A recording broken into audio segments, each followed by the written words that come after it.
So ఎన్ఎన్ఎంఎస్లో భాగంగా social స్టడీస్లో చరిత్రలో సంబంధించి మనం ఈరోజు కొత్త అంశాన్ని నేర్చుకుందాం. ఎగ్జామినేషన్ పాయింట్ ఆఫ్ వ్యూలో కాకతీయుల గురించి లేకుండా క్వశ్చన్ పేపరే ఉండదు.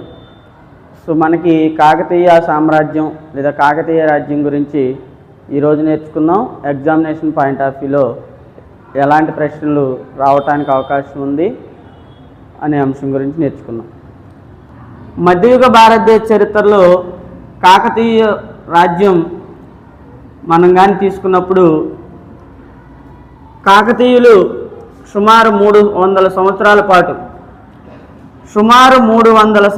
పాటు తెలుగు మాట్లాడేటువంటి ప్రాంతాలను ఏకం చేసి 1000 నుండి క్రీస్తు శకం 1000 నుండి 1336 వరకు తెలుగు మాట్లాడేటువంటి ప్రాంతాలన్నిటినీ ఏకం చేసి పరిపాలించినటువంటి రాజ్యం, తెలుగు మాట్లాడే ప్రజలను ఐక్యం చేసి మొట్టమొదటిసారిగా పరిపాలించినటువంటి రాజ్యమే కాకతీయులు అని అంటాం. ఎవరి కాకతీయులు, అసలు ఎక్కడి నుండి వచ్చారు, ఏంటి వీళ్ళ యొక్క విషయం అని కానీ చేస్తే, కాకతీయులు ఎవరికి సామంతులుగా ఉన్నారంటే కాకతీయులు రాష్ట్రకూటులకు తరువాత చాళుక్యులకు, తూర్పు చాళుక్యులకు. సో రాష్ట్రకూటులు చాళుక్యుల దగ్గర సామంతులుగా పనిచేసి రాష్ట్రకూటులు చాళుక్యుల పతనం అనంతరం స్వతంత్ర రాజ్యాన్ని స్థాపించిన వాళ్ళు కాకతీయులు. వీరిని ఆంధ్రా రాజులు అని కూడా అంటారు. ద కింగ్స్ ఆఫ్ ఆంధ్రా రాజులు అని కూడా పిలుస్తారు. ఈ కాకతీ అనే పేరు ఎలా వచ్చింది వీరికని కానీ మనం చూస్తే, వీరు కాకతి అనేటువంటి దేవతను పూజించడం వలన వారికి కాకతీయులు అనే పేరు వచ్చింది. సో కాకతి అనే దేవతను పూజించారు, అందుకనే వీరిని కాకతీయులు అన్నారని ఒక పేరు. మరొక పేరు కాకతి అనే కోటకు సంరక్షకులుగా ఉన్నారు కాబట్టి కాకతీయులు అంటారని కొందరు చరిత్రకారుల యొక్క అభిప్రాయం. అదే కాకుండా చోళులు పరిపాలించిన కాకతీపురానికి చెందిన వాళ్ళే కాకతీయులు అని వీరిని చరిత్రకారులు 3 రకాలుగా వివిధ అభిప్రాయాలను వ్యక్తం చేశారు. కాకతీ అనే దేవతను పూజిస్తే కాకతీయులు అయ్యారని కొంతమంది చరిత్రకారులు చెప్తే, కాకతీ అనే కోటకు సంరక్షకులుగా ఉన్నారు కాబట్టి వీరిని కాకతీయులు అన్నారని కొంతమంది చరిత్రకారులు భావిస్తే, మరికొంతమంది చరిత్రకారులు చోళుల పరిపాలనలో కాకతీపురానికి చెందిన వాళ్ళే ఈ కాకతీయులు అని కొంతమంది చరిత్రకారుల యొక్క అభిప్రాయం. ఈ కాకతీయుల యొక్క రాజవంశంకి మూల పురుషుడు ఎవరంటే కాకత్య గుండన. సో ఈ కాకత్య గుండన అనేటువంటి వ్యక్తి చేత కాకతీయ రాజవంశం స్థాపించబడింది అని చెప్తాము. వీళ్ళు తెలుగు మాట్లాడేటువంటి ప్రాంతాలను ఏకం చేసిన వాళ్ళు వీరు చెప్తాం. వీరు రాజ్య విస్తరణ రీత్యా వీళ్ళు పరిపాలించినటువంటి వీళ్ళ రాజ్యాన్ని త్రిలింగ దేశం అని పిలిచేవాళ్ళు. So Kakatiya dynasty also we called Trilinga country. So ఈ త్రిలింగ అనేటువంటి ఈ దేశంలో త్రిలింగ దేశం అని అన్నారు. ఎందుకు త్రిలింగ దేశం అని అన్నారు అంటే, ప్రధానంగా త్రిలింగ అంటే 3 లింగాలు ఉన్నటువంటి ప్రాంతం. సో అవి ఒకటి శివుణ్ణి కొలిచేటువంటి 3 ప్రఖ్యాతమైన ప్రాంతాలు తెలంగాణలో ఉన్న కాళేశ్వరం, శ్రీశైలం, రాయలసీమలో ఉన్న శ్రీశైలం, ఆంధ్ర ప్రాంతంలో ఉన్న ద్రాక్షారామం. ఈ 3 ప్రాంతాలు కలిసి ఉన్న ప్రాంతాన్ని త్రిలింగ దేశం అని అన్నారు. సో వీరి యొక్క పరిపాలన ఈ 3 ప్రాంతాల మధ్యన ఉంది. వీరి యొక్క పరిపాలించినటువంటి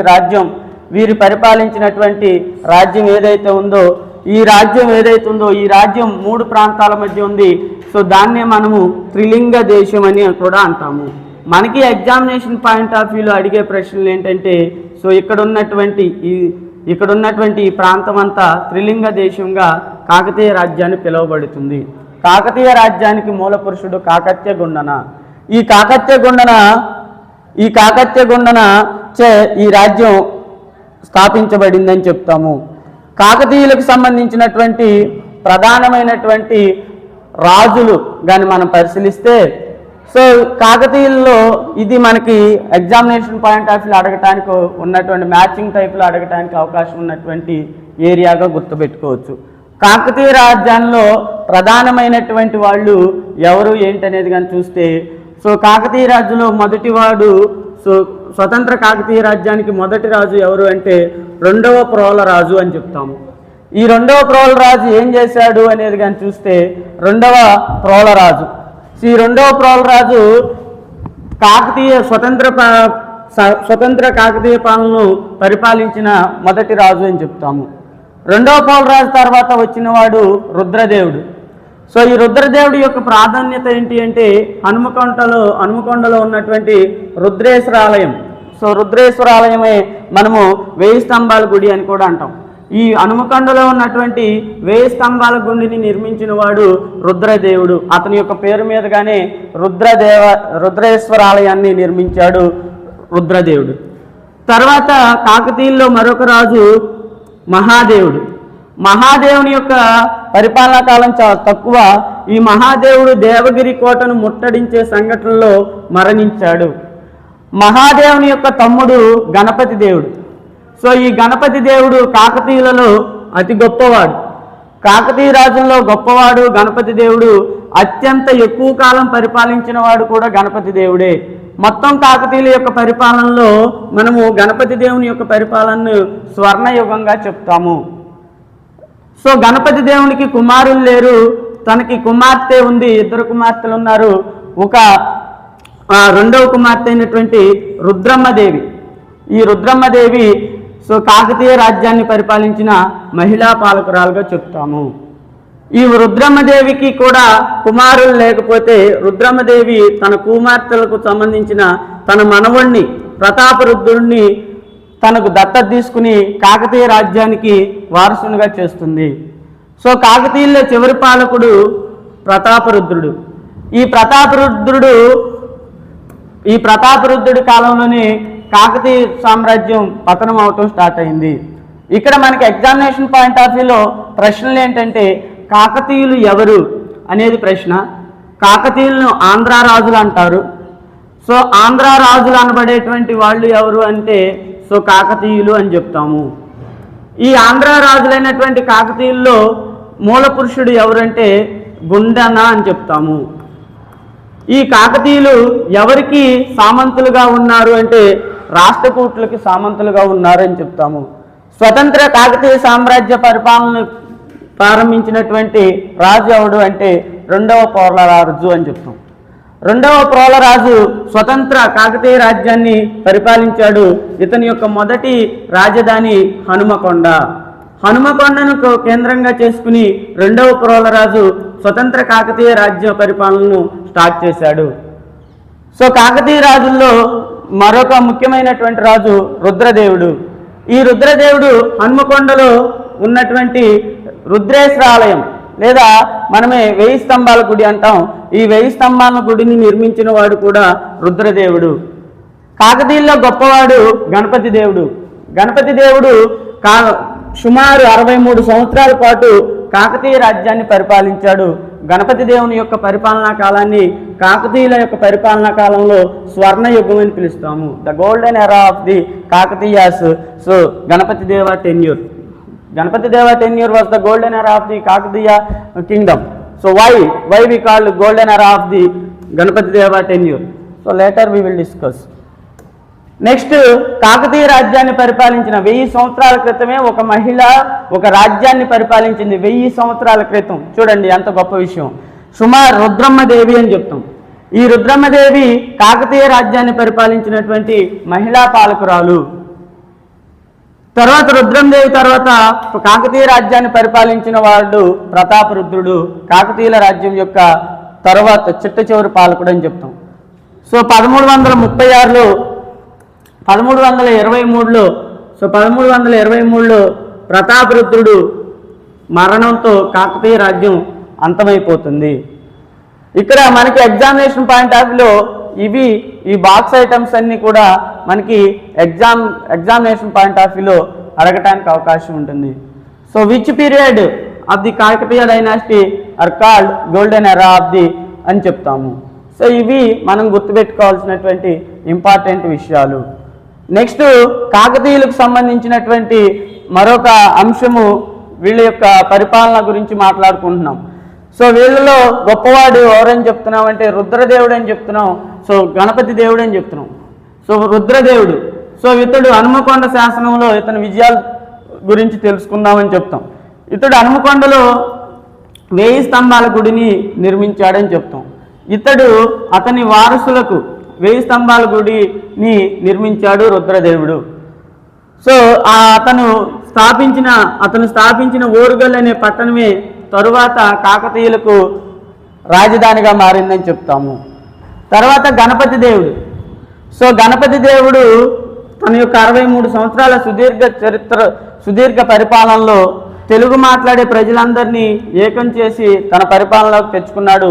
గణపతి దేవునికి ఉన్నటువంటి బిరుదు మహామండలేశ్వర. మహామండలేశ్వర అనే బిరుదు కలిగినటువంటి కాకతీయ రాజు ఎవరంటే గణపతి దేవుడు. So the title of Mahamandaleswara got the Kakatiyas king Ganapati Deva. So the Ganapati దేవ టైటిల్ వాస్ మహామండలేశ్వర అని చెప్తాము. మహామండలేశ్వర అనే బిరుదు కలిగినటువంటి వ్యక్తి ఎవరు అంటే గణపతి దేవుడు. గణపతి దేవుడి గురించి గొప్ప ఎందుకు మనము అతని యొక్క పరిపాలనని స్వర్ణయుగంగా చెప్తాము అంటే ఇతడు కాకతీయుల్లో అత్యంత శక్తివంతమైన అని చెప్తాము. ఇతను ప్రధానంగా తీర ప్రాంతాలపై ఇప్పుడున్న విజయవాడ మరియు దివిసీమ ద్వీపాన్ని స్వాధీనం చేసుకున్నాడు. ఇతను మోటుపల్లి శాసనాన్ని జారీ చేశాడు. ఇది బాగా గుర్తుపెట్టుకోవాల్సిన అంశం. మోటుపల్లి శాసనం ఏం చెప్తుంది? The inscription of Motupalli was issued by the Ganapati Deva. What was the inscription tells about us? What was the Motupalli inscription tells us about us? It tells about the foreign trade. It tells about the foreign trade. అంటే గణపతి దేవుడు జారీ చేసినటువంటి మోటుపల్లి శాసనం అనేది ఏదైతే ఉందో ఈ మోటుపల్లి శాసనం ఏ అంశం గురించి చెప్తుంది బాబు అంటే విదేశీ వాణిజ్యం గురించి చెప్తుంది. వివిధ వస్తువులపై పన్ను రేట్ల గురించి చెప్తుంది. సో ప్రధానంగా గుర్తుపెట్టుకోవాల్సింది విదేశీ వాణిజ్యం గురించి చెప్తుంది మోటుపల్లి శాసనం. తర్వాత గణపతి దేవుడు అనేక జలాశయాలు నిర్మించాడు, వ్యవసాయం కోసం చెరువులు తవ్వించాడు అని చెప్తాము. సో గణపతి దేవుడు అతను ఓరుగల్లో నిర్మాణాన్ని పూర్తి చేశాడని చెప్తాము. సో గణపతి దేవుడు తన కుమార్తెలు సోదరీమణులతో వివాహం ద్వారా పొరుగున రాజ్యాలతో ఏర్పాటు చేయడం ద్వారా ఇతర రాజ్యాలతో బలమైన సంబంధాలను ఏర్పాటు చేసుకున్నాడని చెప్తాం. ఇక్కడ మనకి గణపతి దేవుడి గురించి అడిగేటువంటి ప్రధానమైన ప్రశ్న ఏంటంటే Motupalli inscription. So who was the king issued the Motupalli inscription? What was the Motupalli inscription tell us? So nothing but foreign trade. దేని గురించి చెప్తుంది అంటే ఫారిన్ ట్రేడ్ గురించి చెప్తుంది. తర్వాత కాకతీయుల్లో మరొక ముఖ్యమైనటువంటి మహిళ 1000 సంవత్సరాల క్రితమే ఆంధ్ర ప్రాంతాన్ని పరిపాలించినటువంటి మహిళ ఎవరు అంటే రుద్రమ్మదేవి. ఈ రుద్రమ్మదేవి కాకతీయ గణపతి దేవుని యొక్క కుమార్తె. సో ప్రధానంగా ఈ రుద్రమ్మదేవి ఎవరిని పెళ్లి చేసుకుంది అంటే మనకి ప్రస్తుతం ఉన్నటువంటి గోదావరి జిల్లా చాళుక్య వీరభద్రుడిని వివాహం చేసుకుంది. సో చాళుక్య వీరభద్రుడిని వివాహం చేసుకుని తన వారసుడిగా ప్రతాపరుద్రుడిని ప్రకటించింది అని చెప్తాము. ప్రకటించింది అని చెప్తాం. మనకి రుద్రమ్మదేవి గురించి మనకు అడిగేటువంటి ప్రధానమైన ప్రశ్న, రుద్రమ్మదేవి పరిపాలనా కాలంలోనే ఇటలీకి చెందిన వెనీస్ యాత్రికుడు అంటాం. ఇటలీ దేశానికి చెందిన మార్కో పోలో అనేవాడు. ఎవరు అంటే మార్కో పోలో అనేటువంటి వెనీస్ యాత్రికుడు కాకతీయ రాజ్యాన్ని సందర్శించాడు. తర్వాత సందర్శించి కాకతీయ రాజ్యాన్ని ప్రశంసించాడు. ఇక్కడ వజ్రాల వ్యాపారం గురించి కూడా తన యొక్క రచనలో తెలిపాడు అని చెప్తాము. ఇక్కడ మనకి ప్రశ్న ఏంటంటే, ఇది మనకి ప్రశ్నగా అడగటానికి అవకాశం ఉంటుంది. సో రుద్రమాదేవి ఆస్థానాన్ని సందర్శించిన ఇటాలియన్ యాత్రికుడు ఎవరు అని. ఓకేనా. సో తర్వాత వీరి యొక్క కాలంలో సామాజిక ఆర్థిక, కాకతీయుల కాలంలో వారి యొక్క రాజ్యంలో రాజకీయ పరిపాలన ఎలా ఉంది, ప్రజల యొక్క సామాజిక స్థితిగతులు ఎలా ఉన్నాయి, ఆర్థిక స్థితిగతులు ఎలా ఉన్నాయి, వీటన్నిటి గురించి మనం నేర్చుకోవాల్సి ఉంటుంది. సో కాకతీయులు ప్రధానంగా వీరి యొక్క పాలన అంతా కూడా మనకి చూస్తే గ్రామం పరిపాలనా విభాగంగా ఉంది. సో గ్రామంలో విభాగాలు స్థల, నాడు అనేటువంటి ప్రధాన తరగతులుగా ఉన్నవి.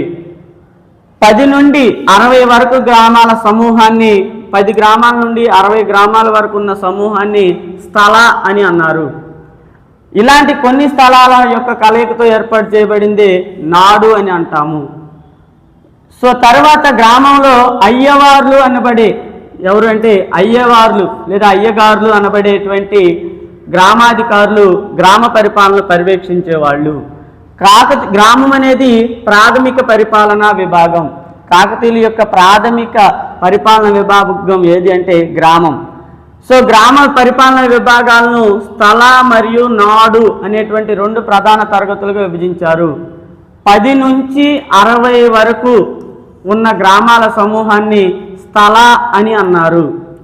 ఇలాంటి కొన్ని స్థలాల యొక్క కలయికతో ఏర్పడినదే నాడు.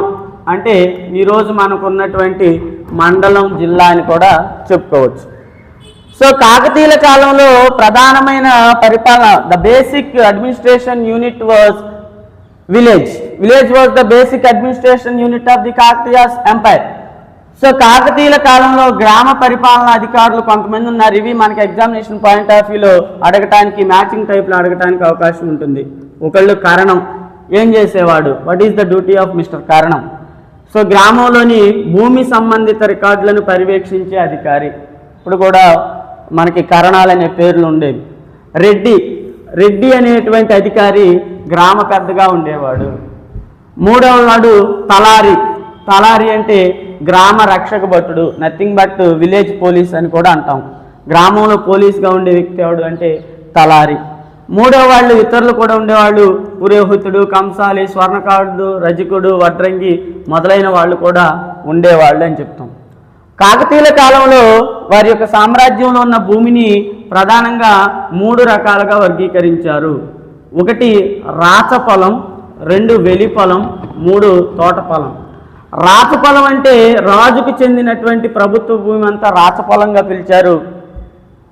తరువాత వెలిపొలం అంటే ఏ పొలానికైతే, ఏ భూమికైతే నీటి వసతి కలిగి ఉందో, పంట పండించుకోవడానికి ఆ భూమికి కాలువో చెరువో ఏదో ఒకటి నీటి వసతి కలిగి ఉంటే ఆ పొలాన్ని వెలిపొలం అని అన్నారు. తోట పొలం అంటే తోటలు ఉన్నటువంటి, ఏదైనా సరే తోటలతో కూడి ఉన్నటువంటి పొలాన్ని మనము తోట పొలం అన్నాం.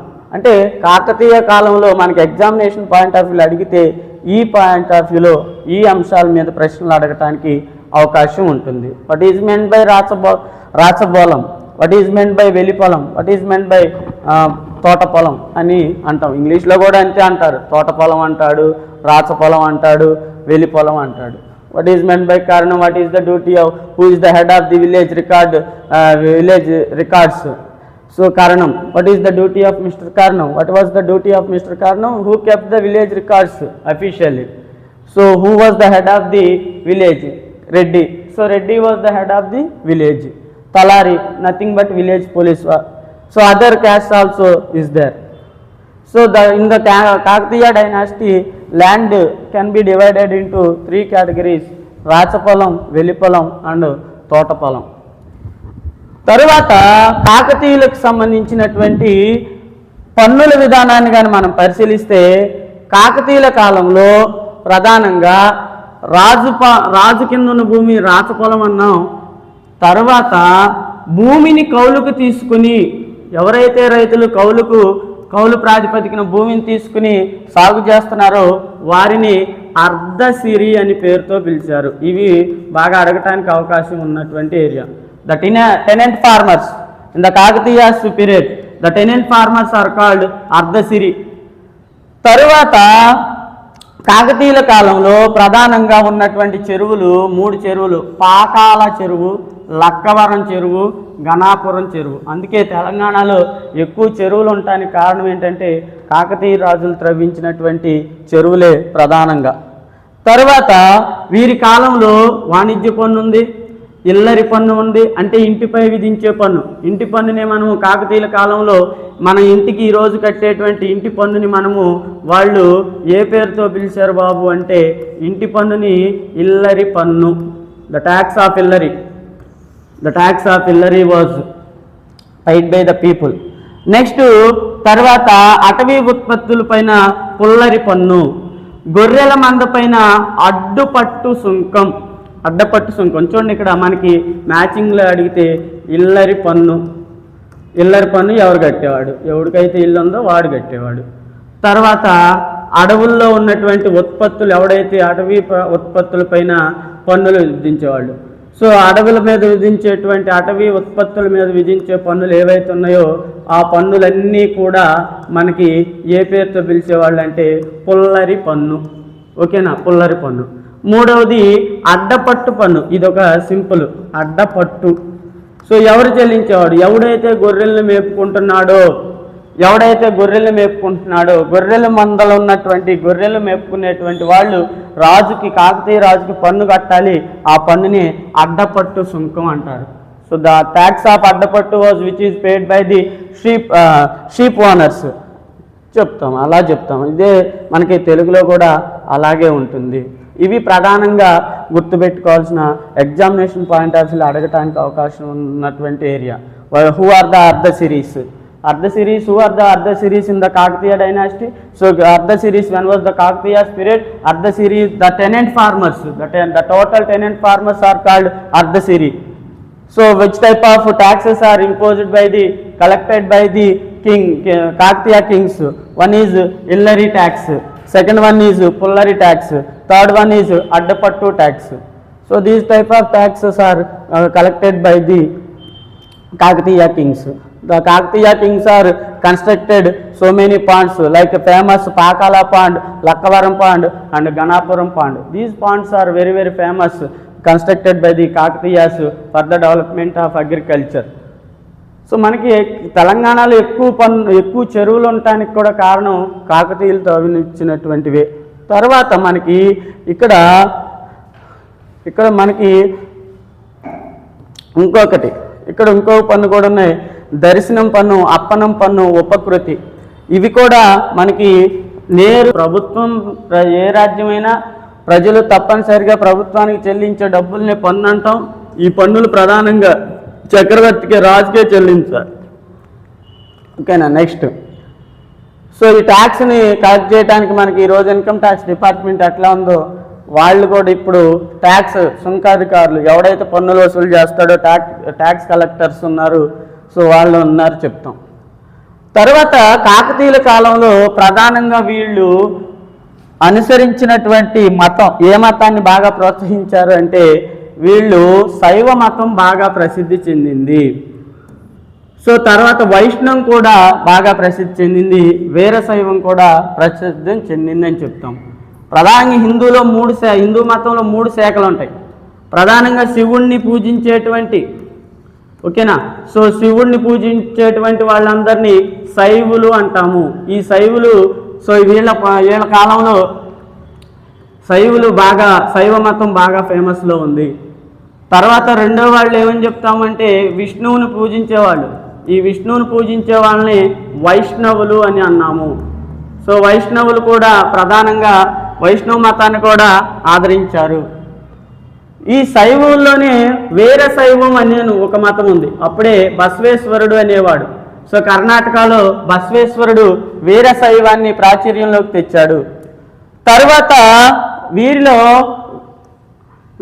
వీరశైవంలో ఒకడైనటువంటి మల్లికార్జున పండితారాదిత్యుడు అనేవాడు శివతత్వసారము అనేటువంటి శివతత్వసారం అనేటువంటి గ్రంథాన్ని రాశాడు. సో ఈ శివతత్వసారానికి సంబంధించిన గ్రంథం రాసిన మల్లికార్జున పండితారాదిత్యుడు కాకతీయుల కాలానికి చెందినవాడు. మనకి ఎగ్జామినేషన్ పాయింట్ ఆఫ్ వ్యూలో అడిగే ప్రశ్న ఏంటంటే, so who was the author of the book Shivatatvasara? The philosophy of Shivatatvasara was written by Mallikarjuna Pandita. So mister Mallikarjuna Pandita was the peer group of the Kakatiyas. Next Perini నృత్యం. సో పేరణి నృత్యం కాకతీయుల కాలంలో బాగా ప్రసిద్ధి చెందినటువంటి ఒక నాట్యం ఉంది, దాన్ని పేరణి నాట్యం అంటాం, the art form of Perani. So ఈ పేరణి నృత్యాన్ని కాకతీయుల కాలంలో బాగా ఫేమస్ అయింది. సో ఈ పేరణి నృత్యాన్ని before they went to battle, so for the motivation of the soldiers. So ఆ మోటివేషన్ ఆఫ్ ది సోల్జర్స్ ఏమని చెప్తాం, యుద్ధంలో పాల్గొనే సమయంలో సైనికులకి మోటివేషన్ ఇవ్వటానికి పేరణి నృత్యాన్ని ప్రదర్శించేవాళ్ళు. ఇక్కడ మనకి క్వశ్చన్ ఏంటంటే, so what was the famous art form of the Kakatiyas period? So what was the famous art form? Perani art, Perani dance. Perani dance కూడా బాగా ఫేమస్ అయింది. తర్వాత మనకి కాకతీయులకు సంబంధించినటువంటి వీరి కాలంలో ఉన్నటువంటి సాహిత్యం, ఎలాంటి గ్రంథాలు ఉన్నాయి, ఏ భాషను ప్రోత్సహించారనే దాని గురించి మనకి క్వశ్చన్ ఎగ్జామినేషన్ పాయింట్ ఆఫ్ వ్యూలో అడుగుతాడు. వీళ్ళు సంస్కృత భాషని బాగా ప్రోత్సహించారు. వీళ్ళు ప్రముఖ సంస్కృత రచయితల్ని, కవుల్ని అలా ఆస్థానంలో ఉంచుకున్నారు. తెలుగు సాహిత్యంలో కూడా మంచి వృద్ధి చెందింది అని చెప్తాం. ప్రధానంగా వీరి కాలంలో వచ్చినటువంటి గ్రంథాలు ప్రధానంగా ఇవి బాగా ఇంపార్టెంట్ అండి, ఇవి బాగా గుర్తుపెట్టుకోవాలి. పాల్కురికి సోమనాథుడు రాసిన బసవ పురాణం, నన్నేచోడు రాసినటువంటి కుమార సంభవం, విద్యానాథుడు రాసినటువంటి ప్రతాపరుద్రియం, తర్వాత జాయప్ప సేనాని రాసిన గీతరత్నావళి, నృత్యరత్నావళి, ఈ గ్రంథాలని బాగా గుర్తుపెట్టుకోవాలి. తర్వాత క్రీడాభిరామం అనేటువంటి గ్రంథాన్ని వల్లభారాయుడు, వినుకొండ వల్లభారాయుడు అనేటువంటి వాడు రాశాడని చెప్తాం. అంటే ఈ పారాగ్రాఫ్లో ప్రధానంగా గుర్తుపెట్టుకోండి, మనకి పాల్కురికి సోమనాథుడు రాసినటువంటి బసవ పురాణం కానీ, నన్నయ్యచోడు రాసినటువంటి కుమార సంభవం కానీ, విద్యానాథుడు రాసినటువంటి ప్రతాపరుద్రయం కానీ, జాయప్ప సేనాని రాసినటువంటి గీతరత్నావళి, నృత్యరత్నావళి. ఇదే question, the author of the Nrityaratnavali, who was the author of the Nrityaratnavali అని 2024 NNMSలో అడిగిన ప్రశ్న అండి. సో ఇక్కడ ఈ గ్రంథాల నుండి మనకి ఎగ్జామినేషన్ పాయింట్ ఆఫ్ వ్యూలో మ్యాచింగ్ టైప్ అడగొచ్చు, లేదా సింపుల్ బిట్ కూడా అడగొచ్చు. అంటే గ్రంథాలను బాగా గుర్తుపెట్టుకోవాలి. సో గ్రంథాలన్నీ ఒక సైడ్ ఇచ్చేసి ఆథర్స్ని మరొక సైడ్ ఇవ్వడానికి అవకాశం ఉంటుంది. ఇక్కడ వీళ్ళు ఎంకరేజ్ చేసినటువంటి సాహిత్యం ఏది అంటే, ఏ భాషను బాగా ఎంకరేజ్ చేశారంటే సంస్కృతాన్ని బాగా ఎంకరేజ్ చేశారు. వీళ్ళ కాలంలో నిర్మించినటువంటి ప్రధానమైనటువంటి ఆర్కిటెక్చర్ కళలు ఏంటి అంటే, ప్రధానంగా చెప్పిన ఆల్రెడీ 1000 స్తంభాల గుడి. సో 1000 స్తంభాల గుడిని నిర్మించింది రుద్రదేవుడు అని చెప్తాము. ఈ 1000 స్తంభాల గుడిని రుద్రదేవుడు హనుమకొండలో నిర్మించాడని చెప్తాము. తర్వాత రెండవది రామప్ప దేవాలయం. సో ఈ రుద్రదేవుడు నిర్మించినటువంటి 1000 స్తంభాల గుడి, తర్వాత రామప్ప దేవాలయం ప్రధానంగా వీరి యొక్క కళలకు లేదా వీళ్ళ యొక్క నిర్మాణాలకు చక్కటి ఉదాహరణగా చెప్పవచ్చు. ఓకేనా? సో 1000 స్తంభాల గుడి అని చెప్పవచ్చు. నెక్స్ట్ ఇదే 1000 పిల్లర్ టెంపుల్స్ అని చెప్తాం, రామప్ప దేవాలయం. ఓకేనా? తర్వాత ఈ 1000 స్తంభాల గుడిలో ప్రధానంగా మనకి రామప్ప దేవాలయంలో ప్రధానంగా కనిపించేవి ఏంటంటే, ఇది గ్రానైట్ రాయితో నిర్మించింది. పువ్వులు, లతలు, ఏనుగులు, గంధర్వులు, నర్తకీమణుల శిల్పాలు ఎక్కువగా ఉంటాయి. యక్షిణి, నాగిని శిల్పాలు చాలా ఆకర్షణీయంగా ఉంటాయి. ప్రధానంగా రామప్ప దేవాలయంలో యక్షిణి, నాగిని శిల్పాలు బాగా ఉంటాయి. ఇక్కడ నంది విగ్రహం చాలా అందంగా ఉంటుంది. ఇక్కడ నంది విగ్రహం ఏదైతే నంది విగ్రహం ఉందో, ఈ నంది విగ్రహం ఏదైతే ఉందో ఇది కూడా రామప్ప దేవాలయంలోది చెప్పొచ్చు. నెక్స్ట్ సో ఇవి యక్షిణి, ఇది కాకతీయకు సంబంధించిన శిల్పకళకి ఉదాహరణగా చెప్పవచ్చు. కాకతీయుల కాలంలో ఉన్నటువంటి శిల్పకళకి ప్రధాన ఉదాహరణగా ఇది చెప్పవచ్చు.